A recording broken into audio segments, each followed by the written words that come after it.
تو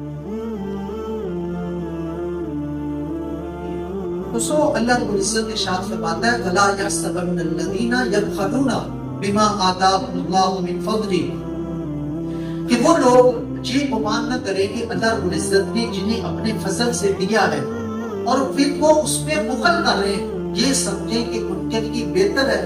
فرمایا یہ بہتر نہیں ہے، بل هُوَ شَرٌّ لَهُمْ، بلکہ یہ کیا ہے، ان کے لیے برا ہے۔ اسی طرح سے اللہ رب العزت ایک اور مقام پر ارشاد فرماتا ہے کہ بعض لوگ ایسے ہیں اللہ سے دعائیں مانگتے ہیں، یا اللہ تو اپنا فضل فرما دے، رزق دے دے، مال دے دے تو ہم تیری راہ میں خرچ کریں گے۔ تو یہ دعائیں کر کر کے مانگتے ہیں، رب سے دیتے ہیں۔ وَمِنْهُمْ مَنْ عَاهَدَ اللَّهَ لَئِنْ آتَانَا مِنْ فَضْلِهِ لَنَصَّدَّقَنَّ وَلَنَكُونَنَّ مِنَ الصَّالِحِينَ، یا اللہ تو مال و دولت سے نوازے گا تو ہم اس کا کیا کریں گے، تیری راہ میں خرچ کریں گے اور ساتھ میں اس دولت سے نیکوکار بن جائیں گے۔ لیکن جب دولت ملی تو خرچ کرنا بھی گیا اور بگڑ گئے۔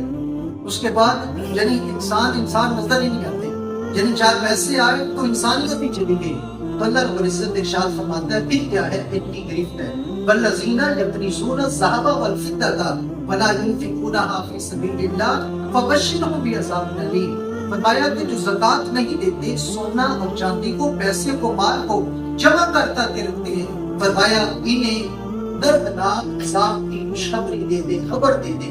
اور فرمایا کل قیامت کا دن ہوگا یوم یحمى علیہا فی نار جہنم فتقوی بہا جباہہم وجنوبہم وظہورہم، کیا ہوگا، جہنم کی آگ کے اوپر اس کو گرم کر کے فرمایا ان کی پیشانیوں کو، پہلوؤں کو اور پیٹھوں کو ڈالا جائے گا اور ساتھ میں کہا جائے گا ھذا ما کنزتم لانفسکم، یہ وہ تمہارا جمع کیا ہوا مال ہے جس کو بچا بچا کے رکھتے تھے۔ اور حدیث پاک میں ہے کہ بہت بڑا اسلحہ اور سانپ ہوگا وہ مال کہ جو زکوٰۃ نہیں دی تھی، مال جمع کر کے رکھا تھا۔